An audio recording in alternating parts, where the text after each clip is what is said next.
Boa noite. Tem sido um privilégio participar da 18ª conferência, que tem como tema Missões, Desafios aqui e além. Como os irmãos sabem, nós somos também missionários na cidade de São Paulo, de verdade na grande São Paulo, no município de Cotia. Talvez vocês diriam Cotia, mas lá no município de Cotia. E Deus tem nos enviado lá. Há 17 anos atrás chegamos lá, com o intuito de fazer discípulos do Salvador Jesus Cristo lá. E como sou missionário, pedindo para eu fazer também uma breve apresentação missionária, somos enviados pela uma missão americana, Baptist World Mission, e Deus nos enviou de volta de Minnesota, onde tivemos o privilégio de estudar, de volta para o Brasil. Todo o Brasil estava diante de nós. Eu confesso que eu não sei porque não escolhi Fortaleza. Pensando bem, se eu tivesse sido inteligente, eu teria escolhido Fortaleza. Mas Deus nos mandou na sua soberana vontade para a cidade de São Paulo, quase igual à vista de vocês aqui, não é? Prédios, mais prédios e casas. Deus nos enviou para essa gigantesca cidade para proclamar o Evangelho. Estamos na Zona Oeste, você vê ali no pontinho vermelho, já quase saindo da área metropolitana, ali no município de Cotia, ao longo da rodovia Raposo Tavares. Talvez os que conheçam o aeroporto fica no nordeste da cidade. Então estamos ali já há 17 anos, esse é o bairro que Deus nos deu para alcançar. Então imagine esse bairro como uma pequena cidade que estamos tentando alcançar ali na Zona Oeste de São Paulo, um bairro extremamente católico. E ali naquele bairro os católicos são praticantes, então temos tido muitas dificuldades ali. 3 igrejas católicas no nosso bairro, mas de verdade muitas das pessoas ali são espíritas, praticantes espíritas, alguns centros espíritas também ali na nossa região. E nosso objetivo é pregar o Evangelho, pregar Jesus Cristo. E 17 anos atrás, no ano de 2007, iniciamos a Igreja Batista da Fé. O nosso principal método de alcançar as pessoas tem sido através de estudos bíblicos. A maioria dos católicos creem que são salvos, porque sabem algumas coisas a respeito de Jesus, e temos visto que somente através de muito estudo da Palavra de Deus é que eles chegam ao conhecimento da verdade. Então fazemos nas casas, na nossa casa, aonde Deus permitir, nós estudamos a Palavra de Deus, normalmente estudando o Evangelho de João. Também temos o estudo bíblico na igreja todas as sextas-feiras às 19h30, é sempre um desafio lá chegar, eu moro a 10 quilômetros da igreja. De domingo de manhã eu levo 12 minutos, mas de sexta-feira 1h15 para chegar lá, e toda sexta-feira parece que eu ouço Deus me chamando para outro lugar. Mas nosso objetivo é pregar a palavra do Senhor, para que pessoas creem em Jesus e sejam batizadas, fazendo discípulos de Jesus, batizando-os em nome do Pai, do Filho e do Espírito Santo, e também ensinando-os a guardar todas as coisas que o Senhor nos tem guardado. Essa é a nossa última classe de batismo que tivemos, se não me engano, há 2 anos atrás. Queria falar um pouquinho sobre a irmã Ana Paula, para ilustrar um pouco de como tem sido a obra missionária. A irmã Ana Paula se converteu em nossa igreja há 15 anos atrás, tem sido uma joia, uma serva do Senhor. Ela tem criado a sua filha Thaís nos caminhos do Senhor. Seu marido Oscar também é membro da nossa igreja. E começamos a orar para que a sua família fosse alcançada pelo Evangelho. Durante 10 anos orando, e então sua irmã Andréia chegou ao conhecimento do Evangelho, junto com seus 2 filhos, que se converteram ano passado. O marido da Andréia ainda não é salvo, ele é dependente, estamos orando por ela. Mais 10 anos evangelizando a Andréia através do testemunho da Ana Paula, mais 5 anos orando, então um total de 15 anos. Deus nos deu o privilégio de alcançar a mãe da Ana Paula, que é a irmã Corina, se converteu há 2 anos atrás, na idade de 72, e é uma joia, uma senhorinha que ama ao Senhor. E também o seu outro neto, o sobrinho da irmã Ana Paula, também 15 anos de evangelismo, todo ano evangelizando, falando do Evangelho de Jesus Cristo. Só para ilustrar os desafios que encontramos enquanto missionários.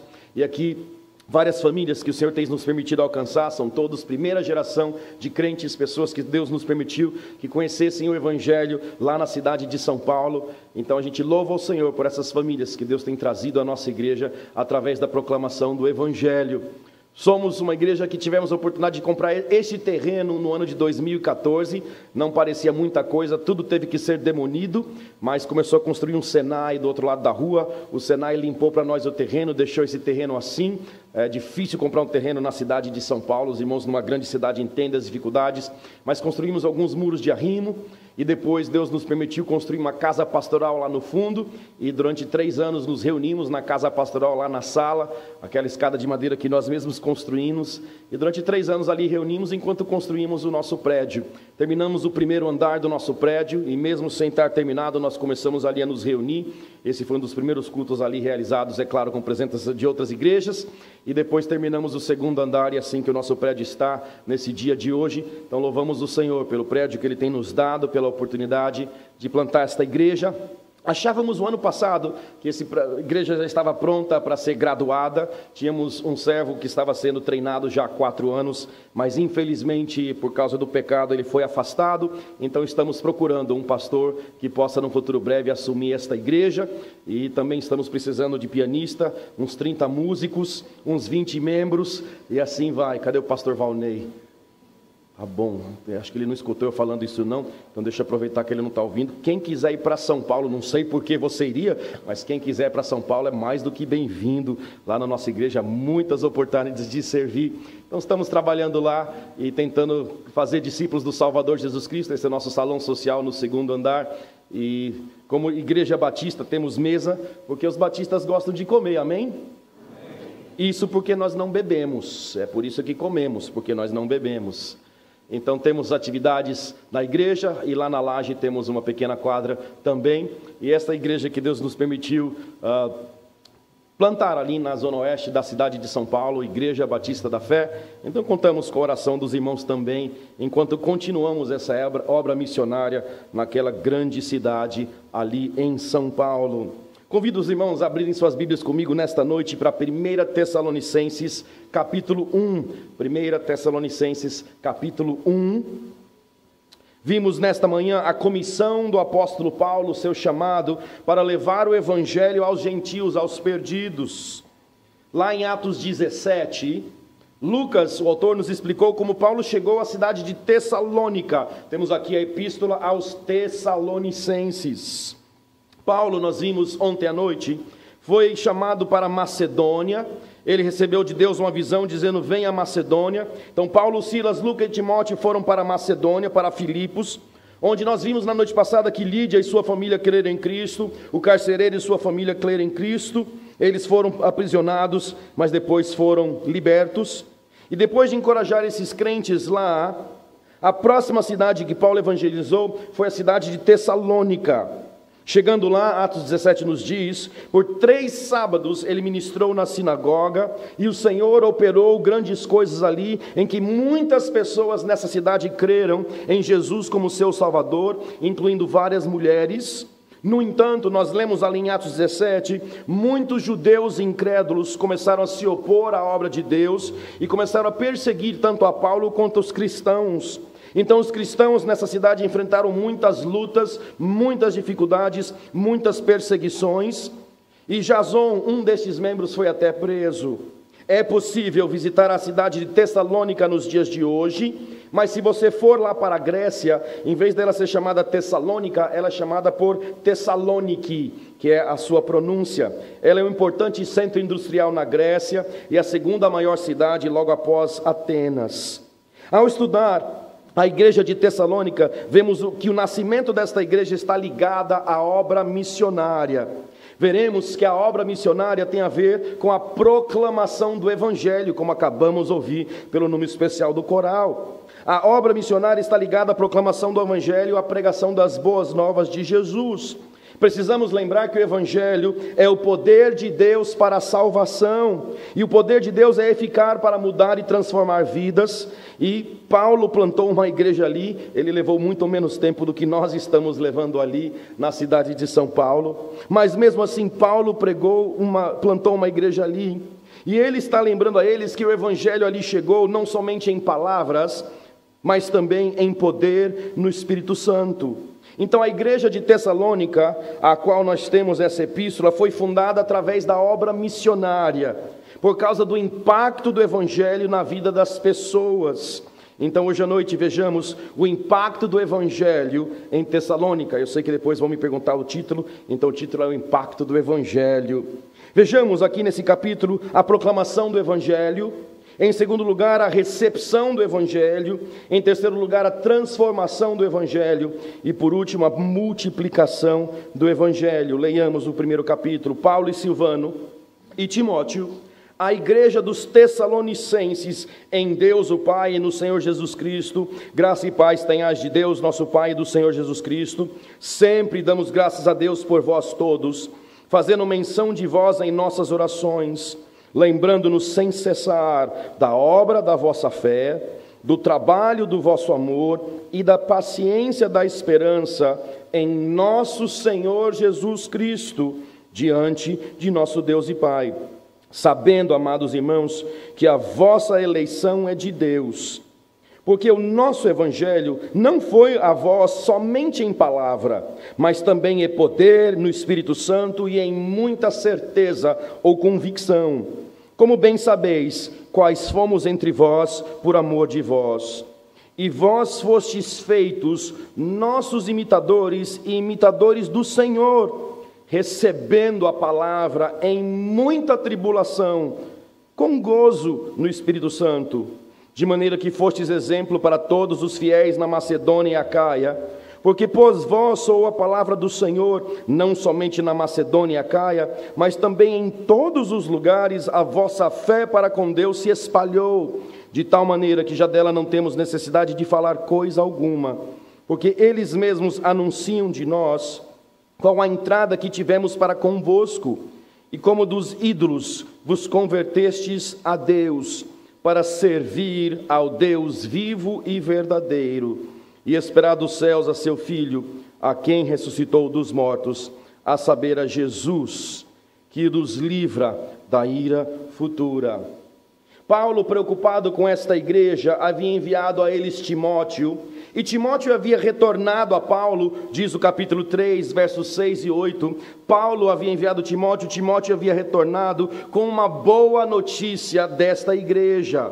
Mesmo sendo uma congregação jovem e perseguida, Paulo se encorajou que estes cristãos deram uma clara evidência de possuir um caráter cristão genuíno. Paulo começa a epístola dizendo que esta igreja é a igreja de Deus, que está no Senhor Jesus Cristo. Paulo se alegra que eles foram salvos, eles foram genuinamente impactados pelo Evangelho. Então Paulo, Silvano e Timóteo dão graças a Deus pelos Tessalonicenses. Verso 2, nas suas orações, eles sempre se lembram de orar por esses jovens irmãos em Cristo. E é claro, a sua gratidão é que eles haviam sido verdadeiramente impactados pelo Evangelho. Paulo diz no verso 3 que ele encontrou nesses cristãos aquilo que podemos chamar de o tripé das virtudes cristãs. Se estudarmos a palavra de Deus, vemos que normalmente essas três ideias vão juntas, vão casadas: fé, amor e esperança, como um tripé. A fé, a esperança e o amor são as qualidades, as características de um cristão verdadeiro. Essas três qualidades aparecem repetidamente nos escritos bíblicos, e Paulo cita que esses cristãos demonstram verdadeiramente a sua fé, o seu amor e a sua esperança. Note verso 3, lembrando-nos sem cessar da obra da vossa fé, do trabalho da vossa fé, do amor, do trabalho do amor e da paciência da esperança. Fé, amor e esperança. Então Paulo e seus companheiros estavam lembrando da obra que havia sido produzida pela fé neles. Ele também lembrou do trabalho desses tessalonicenses motivados pelo seu amor por Deus e da sua paciência ou perseverança, inspirados, motivados pela esperança que eles tinham na volta do Salvador Jesus Cristo.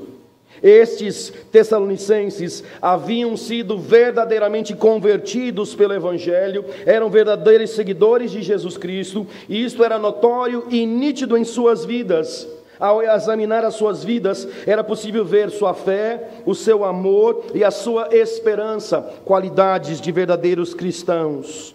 Mas a pergunta diante de nós é: como é que eles se tornaram discípulos de Jesus Cristo? O que aconteceu em suas vidas, de modo que eles pudessem apresentar essas verdadeiras qualidades de um cristão: fé, esperança e amor? Como é que eles se tornaram discípulos e seguidores de Jesus Cristo? Porque Paulo diz no verso 6, vós fostes feitos nossos imitadores, então eles foram imitadores de Paulo, e também imitadores do Senhor. Como é que essas pessoas que eram sem Cristo, perdidas, condenadas, chegaram a se tornar seguidores de Jesus Cristo, discípulos de Jesus Cristo?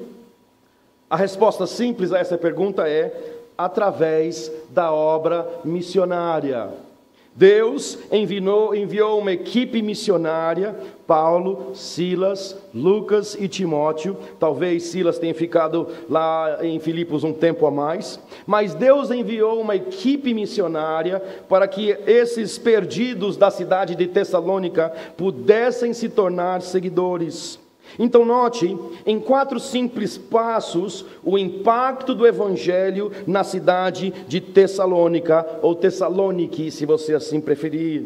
Note, em primeiro lugar, que o Evangelho impactou essas vidas através da proclamação. A proclamação do Evangelho foi o primeiro impacto.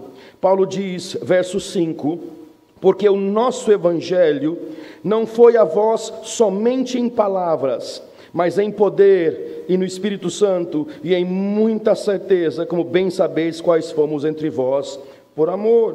Paulo, de maneira interessante, chama a mensagem de o nosso Evangelho. No capítulo 3, ele chama o Evangelho de Cristo. E na segunda epístola, ele chama de o Evangelho de nosso Senhor Jesus. O nosso Evangelho, a palavra Evangelho significa boa notícia. A boa notícia que foi lançada em palavras. Paulo lembra esses irmãos que a obra de salvação começa sempre com a proclamação do Evangelho. A obra de salvação começa sempre quando os servos do Senhor abrem as suas bocas para falar do amor de Deus por eles, porque Deus amou o mundo de tal maneira que Ele deu o Seu Filho unigênito para que todo aquele que nele crê não pereça, mas tenha a vida eterna. Essa é boa notícia, todo aquele que nele crê não perece, mas tem a vida eterna. A boa notícia é que Deus amou o mundo e Ele enviou o Seu Filho a este mundo. Essa é a boa notícia que Paulo contou a eles, aqueles que ainda não conheciam a Jesus. Aqueles que nunca tinham ouvido falar de Jesus, tiveram o privilégio de saber que Jesus Cristo tinha morrido por seus pecados, e que Ele havia vitoriosamente ressuscitado ao terceiro dia, e que por meio da fé, crendo em Jesus como seu Salvador, eles poderiam ser salvos. Então Paulo diz, o nosso Evangelho chegou a vocês em palavras. É interessante que no verso 4 ele diz, sabendo, meus irmãos amados, que a vossa eleição é de Deus. Sim, Deus havia escolhido a esses para serem salvos, mas isso não significa que Paulo ficou em casa de braços cruzados, relaxado, esperando que Deus fizesse a sua obra de maneira mágica, porque o mesmo Deus que escolheu os que iriam de ser salvos, também escolheu o meio deles serem salvos, por meio da fé, através da proclamação da palavra. Então Paulo se ocupou proclamando as boas novas, pregando, falando, compartilhando, comunicando, anunciando que Jesus havia morrido pelos seus pecados. Então Paulo lembra a esses discípulos de Jesus que a primeira parte do impacto do Evangelho é sempre a proclamação, a falação, o anúncio do Evangelho àqueles que não podem ouvir. Porque é claro, sem a proclamação não há salvação, porque Deus escolheu salvar pela loucura da pregação. Olha no capítulo 2, como Paulo descreve todo esse processo em detalhes, esse processo da proclamação do Evangelho. Ele diz no capítulo 2, porque vós mesmos, irmãos, bem sabeis que a nossa entrada convosco não foi em vão. Mas, ele diz, havendo primeiro padecido e sido agravados em Filipos, ontem à noite nós ouvimos a respeito disso, como ele foi aprisionado e açoitado lá em Filipos, como sabeis, ele diz, tornamo-vos ousados em nosso Deus, note, para vos falar o Evangelho de Deus com grande combate. Paulo diz, vocês sabem que o que nós fizemos no meio de vocês foi falar com vocês, e o que falamos com vocês foi o Evangelho, as boas novas de Deus. Quando nós tivemos a oportunidade de falar com vocês, o que nós comunicamos foi as boas novas do Evangelho. A notícia de que Jesus Cristo morreu pelos nossos pecados em nosso lugar, de que Ele ressuscitou ao terceiro dia e de que todo aquele que nele crê será salvo. Ele diz no verso 3, porque a nossa exortação, capítulo 2, verso 3, não foi com engano, nem com imundícia, nem com fraudulência. A nossa exortação não foi com engano, nem com imundícia, nem com fraudulência. Mas, como fomos aprovados de Deus, para que o Evangelho nos fosse confiado, olha no meio do verso 4 ele diz, assim falamos. O Evangelho nos foi confiado, Paulo diz, eu recebi o Evangelho, exatamente isso que ele diz no capítulo 15 de 1 Coríntios, eu recebi e eu transmiti aquilo que eu recebi. Da mesma maneira que eu recebi essa notícia maravilhosa de que Cristo morreu pelos meus pecados, eu falei para outras pessoas essa notícia maravilhosa de que Cristo morreu pelos pecados. Então assim falamos, ele diz, não para agradar aos homens, mas para agradar a Deus, que prova o nosso coração. A grande verdade é que muitas vezes, se formos falarmos de Cristo, nós vamos desagradar as pessoas ao nosso redor. Elas vão dizer, não quero ouvir falar de Jesus, não quero ouvir falar da Bíblia, não quero saber de religião. Mas Paulo diz, eu não vivo para agradar as pessoas ao meu redor, eu vivo para agradar ao meu Deus, o Deus que prova o nosso coração, o Deus a quem sirvo. Então eu não me importo muito, Paulo está dizendo, com a opinião das pessoas, eu não vivo a minha vida para fazer amigos ou para ser agradável, eu vivo a minha vida para fazer discípulos de Jesus Cristo, e eu faço isso falando do Evangelho. Verso 5 ele diz, porque bem sabeis que nunca usamos de palavras lisonjeiras, nem houve um pretexto de avareza, não foi por interesse financeiro, Deus é testemunha. E não buscamos glória dos homens, nem de vós, nem de outros, ainda que podíamos, como apóstolo de Cristo, ser-vos pesado. Ele diz, eu podia ter sido sustentado por vocês, mas não o fui. E lá em Coríntios ele explica, porque ele assim fazia. Antes, verso 7, fomos brandos entre vós como uma ama que amamenta seus filhos. Assim nós, sendo-vos tão afeiçoados. Como é que Paulo amava pessoas que ele não conhecia? Como é que ele tinha uma afeição, uma compaixão por pessoas que ele não conhecia? É somente porque ele entendeu que Deus as ama, e se Deus as ama a ponto de enviar o seu Filho para salvá-las, então ele também tinha amor por elas. Assim nós, sendo-vos tão afeiçoados, de boa vontade, quiséramos comunicar não somente o Evangelho de Deus, mas ainda a nossa própria alma, porquanto nos éreis muito queridos. Porque vós bem lembrais, verso 9, irmãos, do nosso trabalho e fadiga. Sim, há muitos desafios na obra missionária. Há muitas horas gastas transportando, voltando, indo, falando, pregando, estudando. Irmã Corina levou 15 anos para crer na palavra do Evangelho. 15 anos de luta. Talvez a nossa média lá na nossa igreja seja em termos de 8 a 10 anos, entre o primeiro contato e até a pessoa chegar ao conhecimento da verdade. Eu nunca tive o privilégio de falar de Cristo para uma pessoa e imediatamente ela crer em Cristo. Sempre são anos e anos e anos. Recentemente uma senhora extremamente católica, foi 1 ano e meio, até que foi rápido, semanalmente gastando de 2 a 3 horas estudando a palavra de Deus com ela, para que ela entendesse que a salvação é somente em Jesus e não em Maria. 1 ano e meio foi até rápido. Nós trabalhamos, Paulo diz, pois trabalhamos noite e dia, para não sermos pesados a nenhum de vós. Ele diz no final do verso 9, vos pregamos o Evangelho de Deus, vos proclamamos. Note a repetição, nós falamos, nós anunciamos, nós compartilhamos, nós pregamos o Evangelho de Deus. Verso 10, vós e Deus sois testemunhas de quão santa, justa e irrepreensivelmente nos ouvemos para convosco os que crestes, assim como bem sabeis, de modo que vos exortávamos e consolávamos a cada um de vós, como um pai a seus filhos. Note o seu amor e o seu carinho pelos perdidos, para que vos conduzisseis dignamente para com Deus, que vos chama para o seu reino e glória. Pelo que também damos sem cessar graças a Deus, pois havendo recebido de nós a palavra da pregação de Deus, a recebestes não como palavra de homens, mas, segundo ela é na verdade, como a palavra de Deus, a qual também opera em vós os que crestes. Porque vós, irmãos, haveis sido feitos imitadores das igrejas.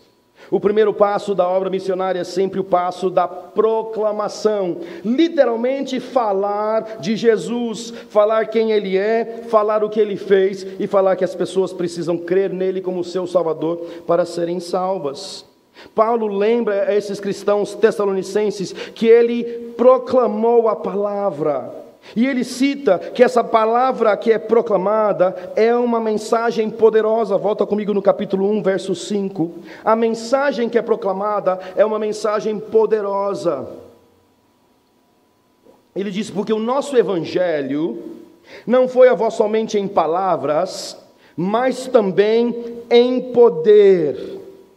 O evangelho, quando é proclamado, ele é um evangelho poderoso. Ele diz, eu não me envergonho do evangelho, Romanos 1,16, porque o evangelho é o poder de Deus. Quando nós proclamamos o evangelho, Deus é poderoso para transformar vidas. E Paulo também cita a obra do Espírito Santo, não somente em palavras, mas também no poder, no Espírito e em muita certeza. O Espírito Santo é que produz a certeza nos corações daqueles que ouvem a palavra falada ou proclamada. Então a proclamação é poderosa não porque nós estamos falando, mas porque o Espírito Santo usa a proclamação da palavra para impactar vidas e corações. E é por isso que o Evangelho é o poder de Deus para transformar vidas, porque o Espírito Santo usa a proclamação, o falar, para que pessoas possam ouvir, e ouvindo o Espírito Santo trabalha nos corações para que creiam.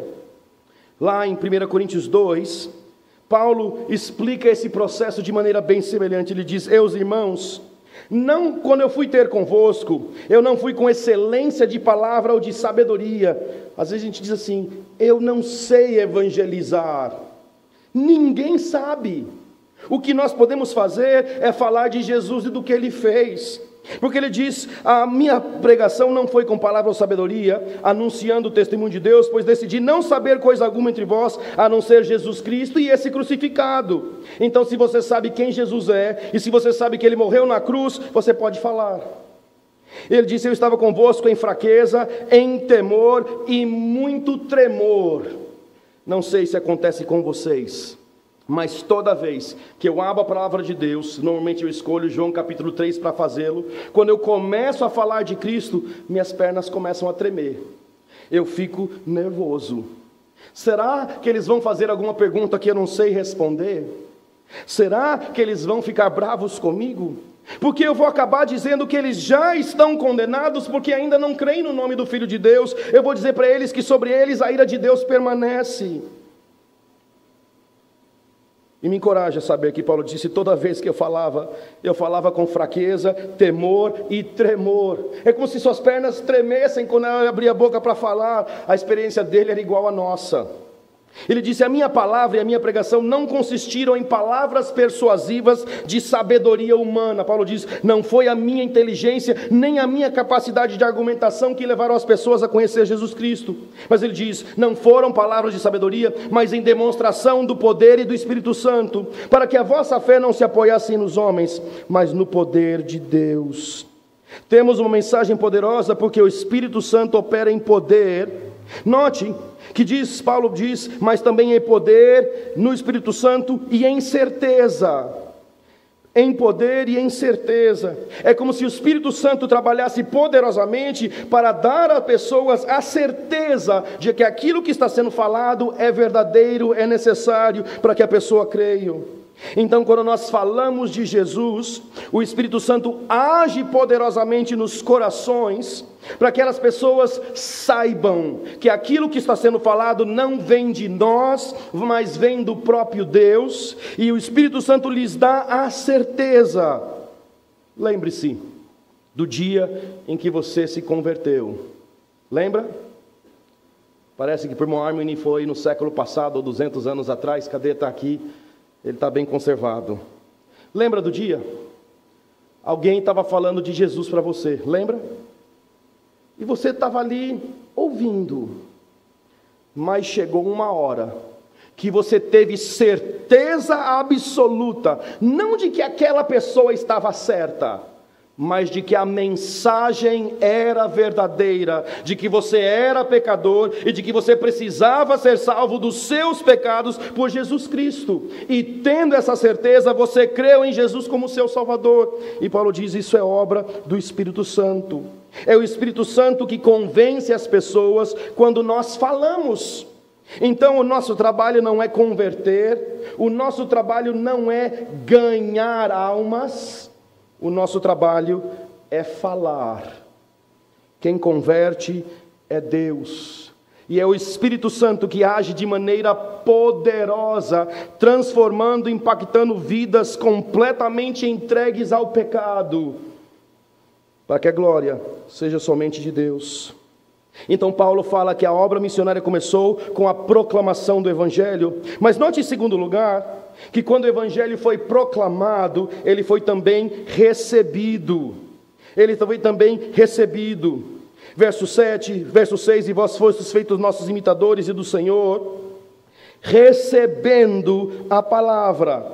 Então no verso 5 a palavra foi proclamada, no verso 6 ela foi recebida. A palavra tem que ser proclamada para que ela seja recebida. Se ela não for dada e proclamada, ela não pode ser recebida. E se ela não for recebida, ela não pode impactar as vidas das pessoas ao nosso redor.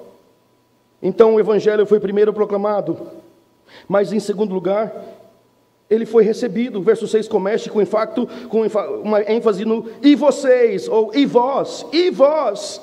Então no verso 5 ele fala do Evangelho, o nosso Evangelho, o Evangelho de Jesus Cristo, mas ele diz: e vós recebestes a palavra.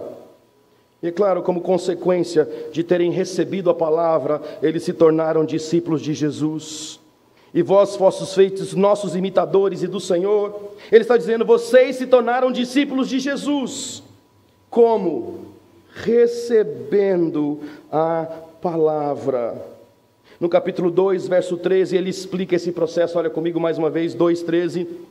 Pelo que também damos sem cessar graças a Deus, pois havendo recebido de nós a palavra da pregação de Deus, a recebestes, não como palavras de homens, não como palavras de Paulo, de Silas, de Timóteo, de Lucas, mas ele diz: mas como ela é na verdade, como a palavra de Deus, que opera, que age, que impacta em vós, os que crestes. A palavra foi proclamada, então a palavra foi recebida. Mas note que Paulo diz no meio do verso 6 do capítulo 1, que vós vos fostes feitos imitadores do Senhor, recebendo a palavra em muita tribulação. Sim, muitos que creram em Jesus foram imediatamente e instantaneamente perseguidos por sua fé. E eles, apesar dessas dificuldades, perseveraram. E isso é importante de entender, porque há uma falsa teologia que ensina que quando nós cremos em Jesus tudo vai bem. A teologia da prosperidade, da facilidade. Eles dizem: venham para Jesus, você vai ter dinheiro, você vai ter saúde, você vai ter tudo o que quer. Mas não é isso que a palavra de Deus ensina. Todos aqueles que querem seguir a Jesus enfrentarão muitas tribulações. Jesus disse: no mundo tereis aflições.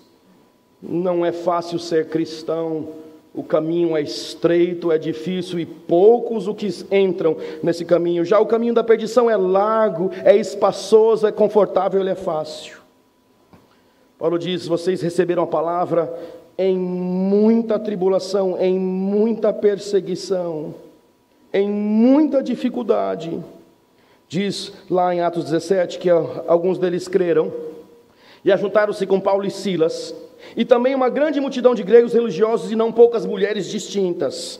Mas os judeus desobedientes, movidos de inveja, tomaram consigo alguns homens perversos dentre os vadios e, ajuntando o povo, alvoroçaram a cidade e, assaltando a casa de Jasón, procuraram tirá-lo para junto do povo. Porém, não os achando, trouxeram Jasón e alguns irmãos à presença dos magistrados da cidade, clamando: estes que têm alvoroçado o mundo Olha que excelente acusação. Eles alvoroçaram o mundo com a proclamação do Evangelho. Ninguém mais está em paz. Todos estes, eles dizem, procedem contra os decretos de César e alvoroçaram a multidão e os principais da cidade. Paulo diz: vós fostes feitos imitadores do Senhor, recebendo a palavra em muita tribulação, mas surpreendentemente e gozo. Tribulação e gozo. Sim, como é possível ter alegria e gozo diante da tribulação? Isto claramente é obra do Evangelho em nossas vidas. Só assim que podemos olhar para a tribulação e nos alegrarmos pelo privilégio de sofrermos pela causa de Cristo. Estes discípulos de Jesus receberam a palavra em muita tribulação, mas estavam alegres, claro, alegres porque foram salvos do seu pecado, mas também foram salvos por obra do Espírito Santo em suas vidas, porque o fruto do Espírito é amor, alegria e assim por diante. Os apóstolos e essa igreja enfrentaram terrível oposição por causa da sua fé, mas eles encontraram grandiosa alegria no meio dos seus sofrimentos, pois sabiam que estavam participando dos sofrimentos do Cristo. E é claro, o gozo, a alegria é um dos principais resultados da nossa conversão em Jesus Cristo, porque só através nele é que podemos ter alegria no meio da adversidade. E nada pode destruir o gozo de um cristão, porque ele sabe que as nossas provações são temporárias e pequenas e leves em comparação com a grandiosa alegria que iremos experimentar na glória celeste. Então note o processo. O Evangelho foi em primeiro lugar proclamado ou anunciado. Então, porque o Evangelho foi anunciado e proclamado, ele foi recebido. E como é que as pessoas vão recebê-lo sem ouvi-lo? Foi a pergunta que fizemos em Romanos 10, quando lemos: porque todo aquele que invocar o nome do Senhor será salvo. E Paulo pergunta: como invocarão aquele em quem não creram? E como crerão naquele de que não ouviram? E como ouvirão se não há quem proclame? E como proclamarão se não forem enviados? 4 sugestões. Se entendemos que o Evangelho precisa ser recebido, mas para que ele seja recebido, ele precisa primeiramente ser proclamado. 4 sugestões. Número 1, desenvolva relacionamentos com pessoas incrédulas. Você não vai falar com pessoas incrédulas sobre Cristo se você não tiver relacionamento com elas. Se você se isolar, só falar com cristãos, só estudar em escola cristã, só for para uma universidade cristã, se você só tiver contato com cristãos, você nunca vai falar de Cristo com incrédulos. Então desenvolva relacionamentos como Jesus fez, sem participar dos pecados alheios. Você não precisa virar um bêbado para alcançar os bêbados. Faça como Jesus, ame os perdidos, alcance os perdidos. Então desenvolva relacionamentos. Número 2, dirija conversas para temas espirituais. Sempre que tiver oportunidade, dirija a conversa, fale de temas espirituais. Foi assim que Jesus fez com a mulher samaritana ali no poço, sempre se utilizando das circunstâncias para falar de conversas espirituais, assim como Jesus. Então dirija a conversa para falar de assuntos espirituais, mas as pessoas não vão gostar. Mas nós não estamos aqui para agradar as pessoas, nós estamos aqui para agradar o nosso Deus. 3ª sugestão, desenvolva relacionamentos, dirija conversas. Número 3, fale de Jesus. Fale de Jesus.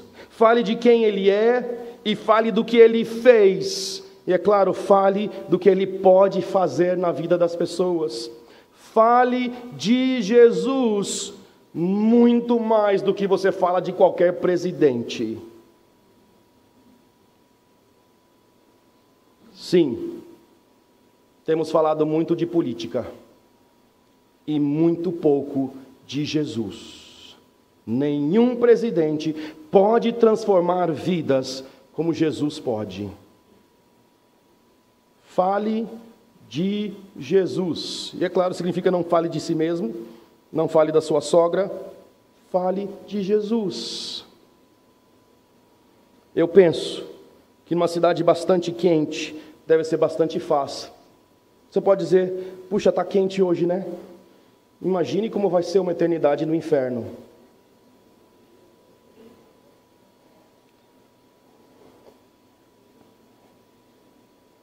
Talvez você goste de futebol, o Lion perdeu, não foi? Ainda bem que minha esperança não é o Lion, minha esperança é Jesus, porque Ele morreu na cruz em meu lugar. Ou o Lion ganhou, puxa, parabéns, o Lion ganhou, mas mais uma vez a minha esperança não está no Lion, minha esperança está em Jesus, que morreu por mim em meu lugar.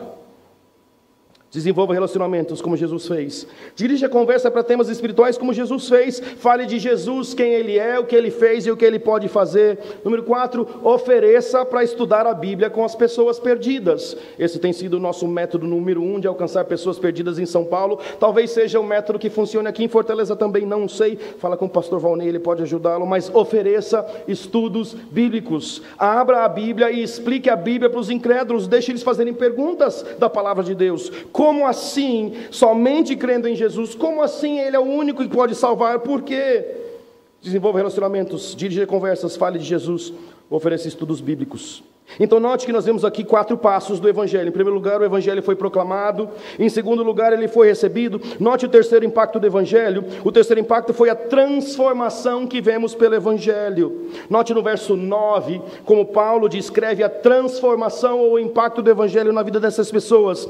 Porque ele diz, porque eles mesmos anunciam de nós qual a entrada que tivemos para convosco. Note, como dos ídolos vos convertestes a Deus, para servir ao Deus vivo e verdadeiro. Paulo cita aqui que esses tessalonicenses eram idólatras, assim como a maioria dos brasileiros neste país, seja através de estátuas, seja através de santinhos, seja através de algum santo, a maioria das pessoas ao nosso redor são idólatras.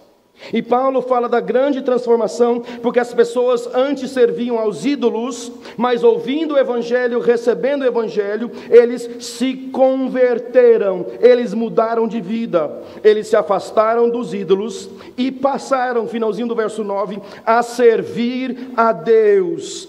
É este o cristianismo, não é somente uma mudança de destino, é uma mudança de vida. Eu paro de servir os ídolos e passo a servir a Deus. Eles abandonaram o seu antigo estilo de vida pecaminoso de idolatria e agora estão servindo o Deus verdadeiro que os salvou.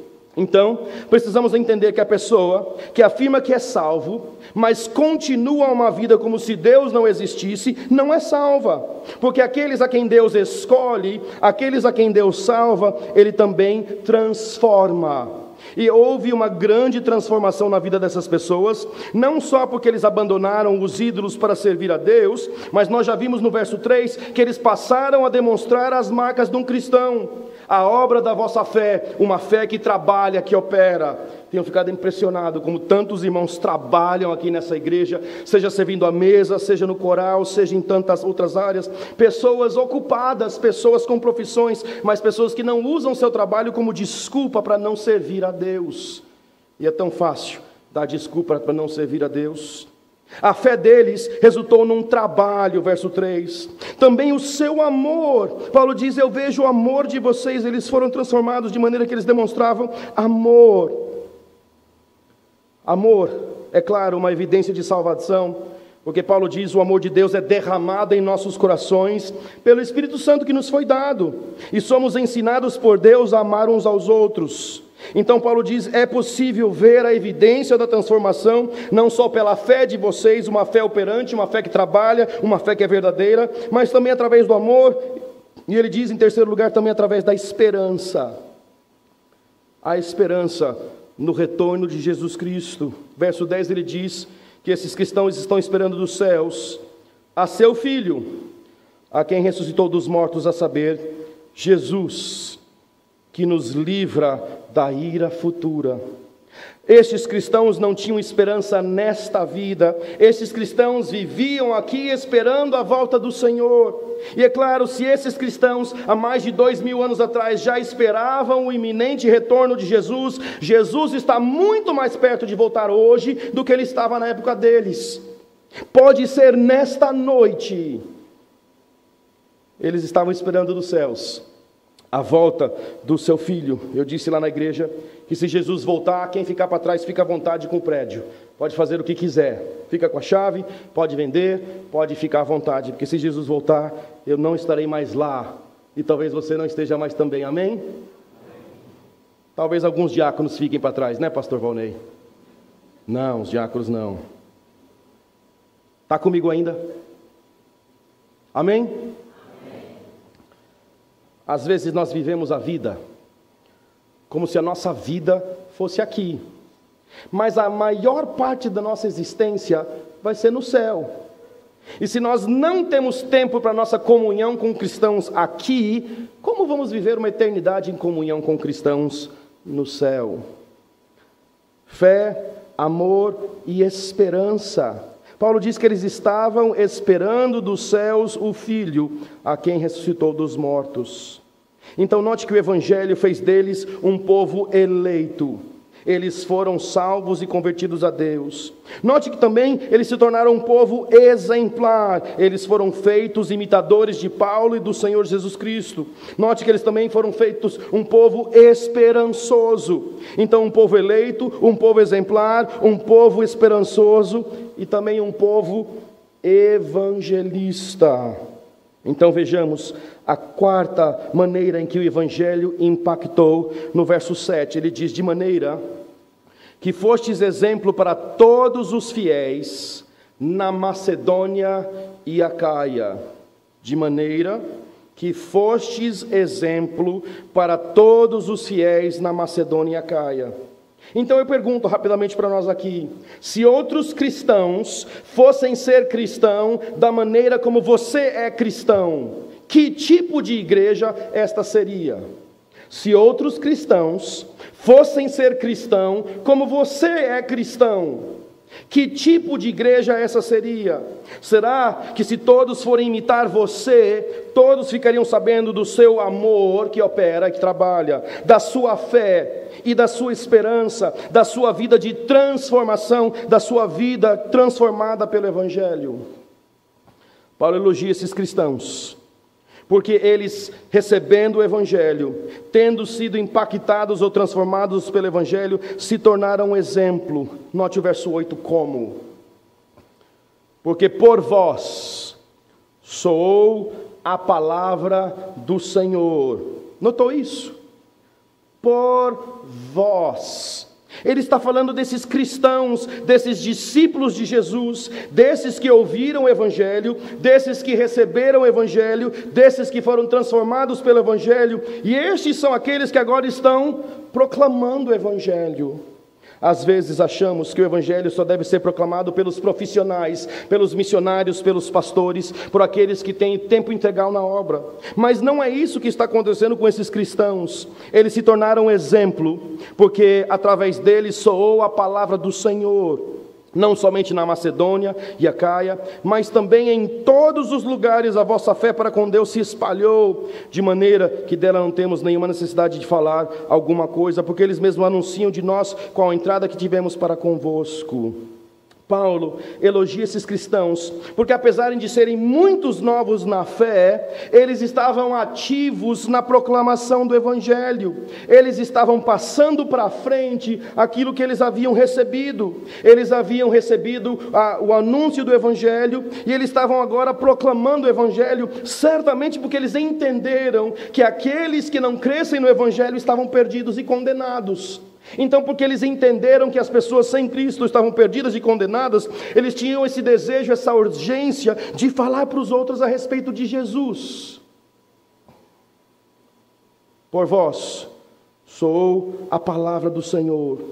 Então note que o Evangelho estava sendo não somente anunciado, recebido e transformando vidas, o Evangelho agora estava sendo multiplicado, porque começamos com Paulo, Silas, Timóteo e Lucas, mas agora há todo um grupo de irmãos tessalonicenses que junto com esses quatro estavam multiplicando o seu alcance, falando do Evangelho, de maneira que não somente na Macedônia e Acaia, mas em todos os lugares a vossa palavra foi espalhada.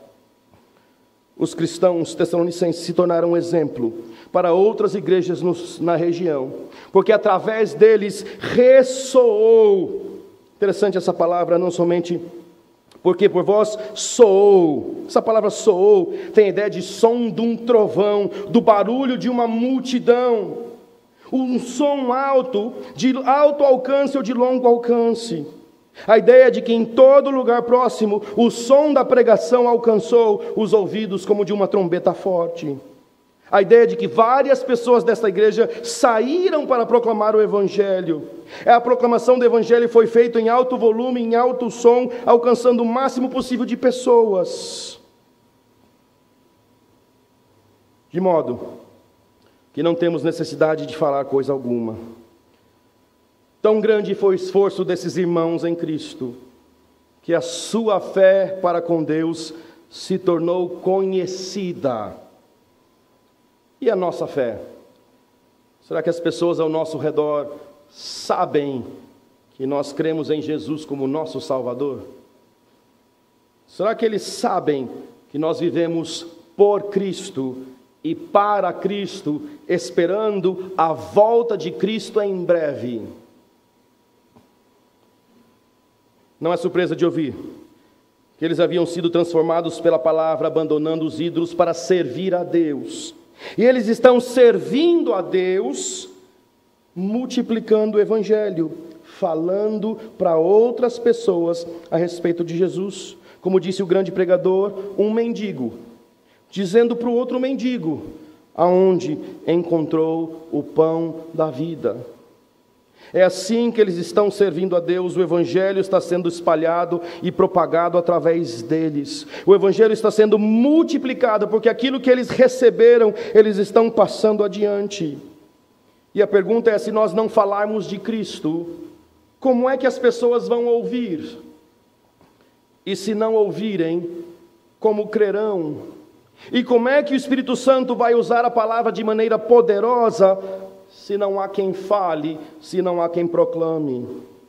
Sim, é verdade, Deus não depende de nós, mas Deus escolheu nos usar para a sua glória. Então, mais cedo eu dei 4 sugestões. Desenvolva relacionamentos como Jesus fez. Dirija a conversa para temas espirituais como Jesus fez. Fale de Jesus, quem Ele é, o que Ele fez e o que Ele pode fazer pelos perdidos. Ofereça estudos bíblicos. Paulo resume para nós então a obra missionária.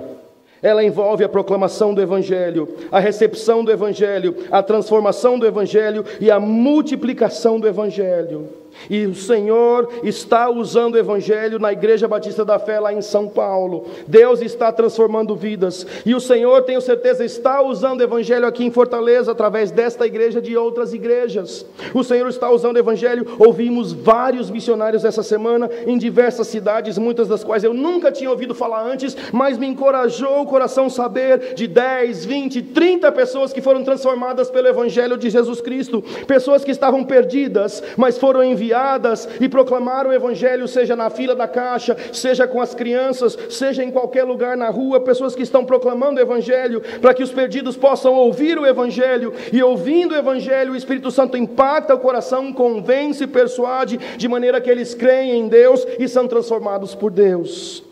Essa é a obra maravilhosa missionária, a obra de proclamar o Evangelho, de anunciar o Evangelho, a obra de participar daquilo que Deus quer fazer, e Deus quer salvar almas, e Deus quer nos usar para fazer isso.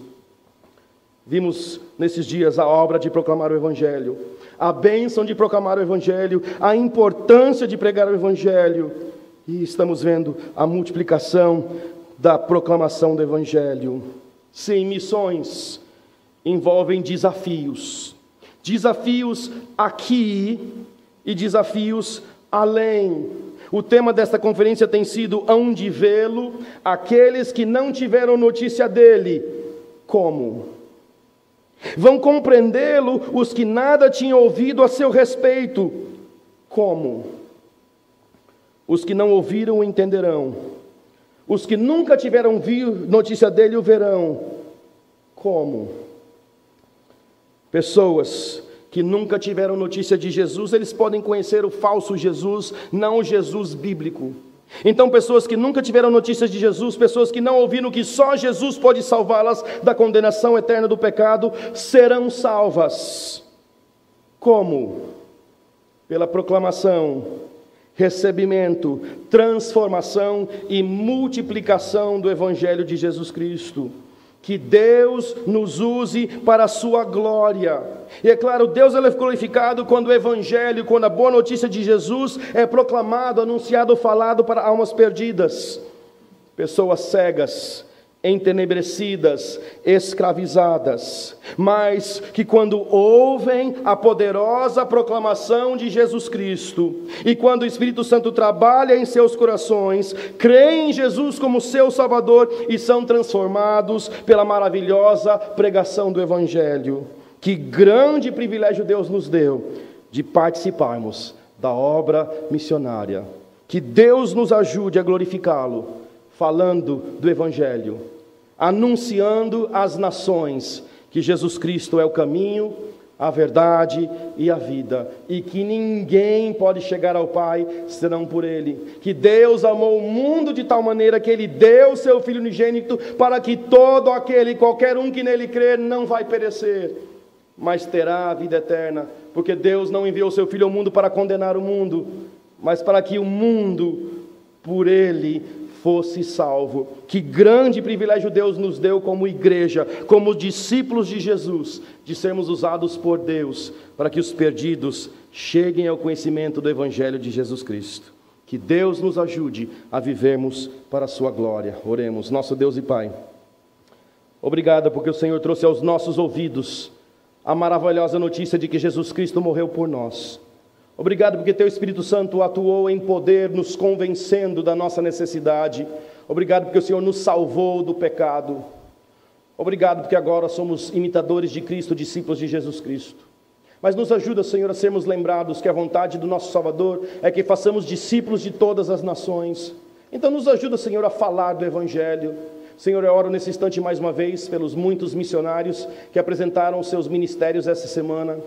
Senhor, quantas lutas, quantas dificuldades, mas também, Senhor, quantas almas impactadas pela pregação do Evangelho, 1, 2, 12, 20, 30, que grande bênção de vermos almas impactadas pela proclamação do Evangelho de Jesus Cristo. Rogamos que o Senhor possa nos usar para que mais almas perdidas, pessoas que estão cegas, entenebrecidas e escravizadas, possam chegar ao conhecimento da verdade de Jesus Cristo. A Ele toda honra e toda glória nas nossas vidas e nas nossas igrejas. Amém? Pastor.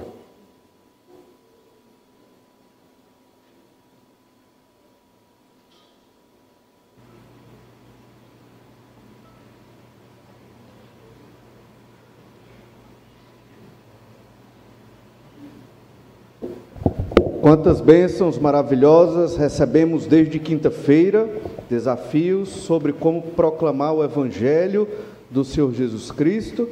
Agradecemos ao pastor Alberto Coelho e sua família que vieram aqui e nos trouxeram grandes desafios maravilhosos. Então, vivamos, apliquemos. Se já não pregamos, comecemos a proclamar mais avidamente o Evangelho do Senhor Jesus, através das nossas vidas, das nossas bocas, do nosso testemunho. Mas também gostaria de agradecer aos irmãos que trabalharam nesta conferência, uma conferência como esta. Para quem vem um dia ou dois, parece que não teve tanto trabalho, mas no primeiro dia eu agradeci pelos irmãos que trabalharam no dia de ontem, em relação à quinta, Mas depois eu soube que há meses os irmãos estão trabalhando nesta conferência missionária, preparando cânticos, preparando slides, preparando as bandeirinhas que decoram, Então, temos que louvar a Deus pela vida desses irmãos, do Departamento de Missões, como também os irmãos que proporcionaram o nosso almoço, que foi tão gostoso hoje, e as cantinas missionárias, lembrando que as ofertas desde quinta-feira, como também cantinas, almoço, todo esse valor financeiro vai ser para a obra missionária, certo? E tem um projeto Coração Missionário. Você sabe que o nome dessa conferência é Conferência Coração Missionário, e é o projeto onde você pode, sempre que quiser, ofertar uma oferta de fé para a obra missionária. Você pode adotar um missionário, você recebeu o livrinho, tem vários missionários que a igreja apoia, você pode voluntariamente ofertar para esses missionários, você pode orar por esses missionários, Você pode enviar para o Coração Missionário com o Pix da igreja e só mandar um e-mail dizendo, olha, é para o missionário X. Você pode botar no envelope que tem lá atrás o nome do missionário e o dinheiro. Ou você pode dizer, Coração Missionário, está aqui uma oferta, destine para quem está precisando. Esse projeto missionário da igreja, a igreja do seu caixa investe na obra missionária mensalmente. Esse projeto Coração Missionário é a mais e ajuda muitos missionários nas suas necessidades. É um remédio que o missionário precisa. Entre em contato aqui com a igreja, com a irmã Gessine e a sua equipe, e é providenciado. Às vezes é um pneu do carro que o missionário não tem condição de adquirir, ou outras coisas emergenciais. Esse fundo chamado Coração Missionário, esse projeto serve para isso também. Ore pelos missionários, e ainda mais, se Deus colocar no seu coração, seja um missionário. Na verdade, pela graça de Deus, hoje nós temos um jovem, o Ian, quase casado, né? E um casal, o Rony e a Ana Zélia, no seminário, se preparando. Não sei se vão ser missionários, se vão servir pastoreando uma igreja, mas estão se preparando. Ore por eles também, está lá no livrinho, certo? E dizer aos irmãos, pedir oração pela família da nossa irmã Lidiane. Lidiane é a esposa do Giovânio, né? Um casal, pai da Esther, do Caleb e da Giovana. E graças a Deus eles têm sempre vindo à igreja. Alguns deles vão se batizar já das crianças agora, final do ano. Então a mãe da Lidiane faleceu hoje, acredito que da madrugada para amanhã, Dona Maria da Paz. A igreja, anos atrás, tinha um projeto missionário, ponto de pregação na casa dela. Ela não era crente. E não vingou como igreja, mas deu muitos frutos. Nós temos aqui o Atiço e o Rogers, que são frutos desse projeto missionário. Esqueci mais alguém? Não, né?